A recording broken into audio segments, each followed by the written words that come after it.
It was a quiet, moonlit night in the small village of Westhaven.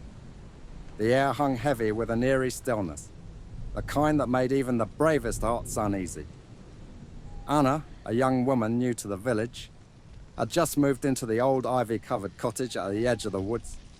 The locals whispered about the house, calling it cursed, but Anna dismissed their tales as nothing more than superstition. That night, as she curled up with a book by the fireplace, she heard a faint sound coming from the hallway. It was soft, almost rhythmic, like the gentle padding of tiny paws.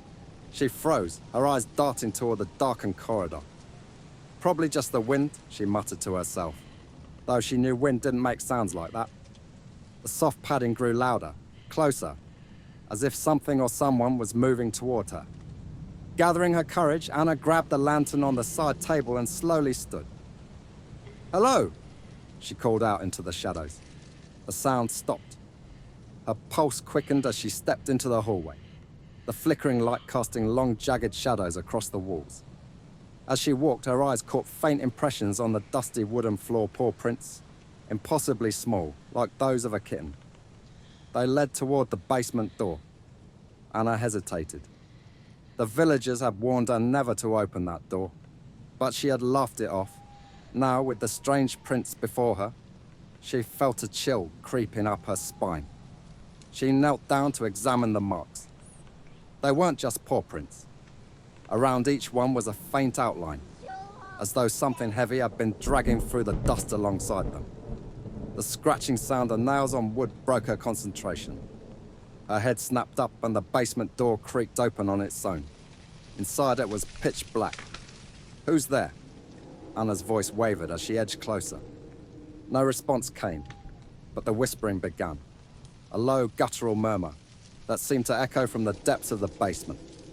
It wasn't a language she could understand, but the sound carried a strange, menacing intent. Anna gripped the lantern tightly and peered down the stairs. The whispering grew louder. Her breath hitched as she saw them two glowing amber eyes staring back at her from the darkness. They blinked, and then another pair appeared, and another. Soon the shadows teemed with countless glowing eyes, their owners hidden just out of sight. Suddenly the whispers stopped, replaced by an ominous growl. The paw prints on the floor began to move, trailing backward toward the basement.